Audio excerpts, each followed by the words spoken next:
That's looking at it through the orbit. So, nerves 3 and 4 and part of 5 and 6 all go through the superior orbital fissure.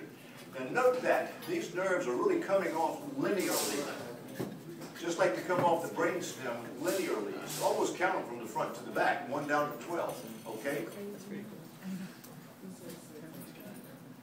Get that out of my way, that scares me. Reminds me of a damn zombie.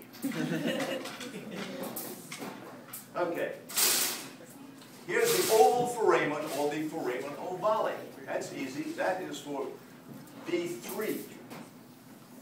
The foramen rotundum is right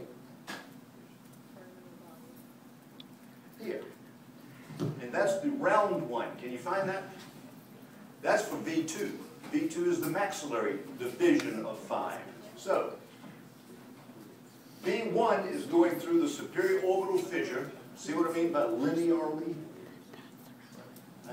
Yeah, B1, the ophthalmic is going through here. B2, the maxillary is going through here. And B3, the trigeminal mandibular division is going through there.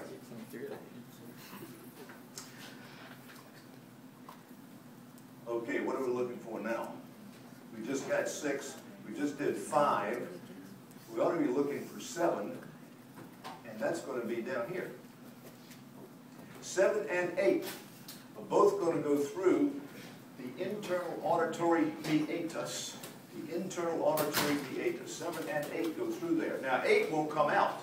8's going to stay in the ear. But 7 will drop out the base of the skull and go on to branch into the superficial parts of the facial nerve and supply all of the muscles of facial expression. It drops through the stylomastoid foramen, which just from its name, you can turn the skull over and find it. If you've got a little hole between the mastoid process and the styloid process, that's the stylomastoid foramen, and that's where nerve 7 exits. Okay. I got to go back to this one.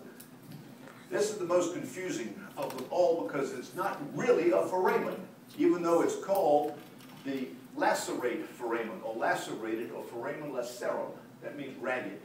It's covered up in real life. And nothing goes through it except every now and then some little emissary veins that are insignificant. But it looks like the carotid artery is coming through there. And my God, I have seen first-class anatomy books which call that the carotid foramen. And it's not. The carotid artery, again, you have to look at because now the arteries are coming from below and going into the skull, the nerves are going out of the skull, so that the carotid artery on the base of the skull goes through what I would call the external carotid foramen, but then it makes a right angle turn, and it goes through the carotid canal. And then it comes out, I'm trying to do this upside down, it comes out right here.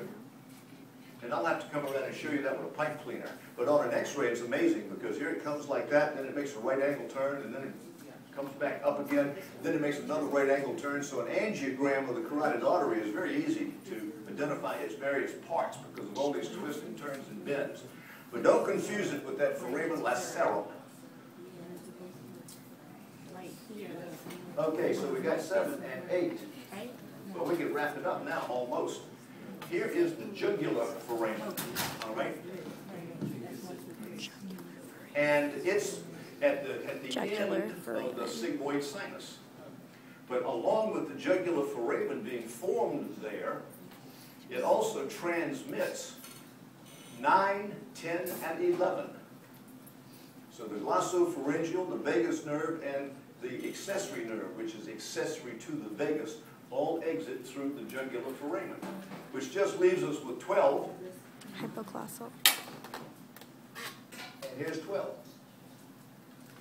Not to be confused with a condylar foramen, which is a variant. That's the hypoglossal foramen or canal for the 12th nerve. So you see how linear it is, starting way up in front of the cribriform plate and all the way back to the base of the skull. While we've got it here, you should be aware of the fact that we consider the skull, I need to fill in the jig.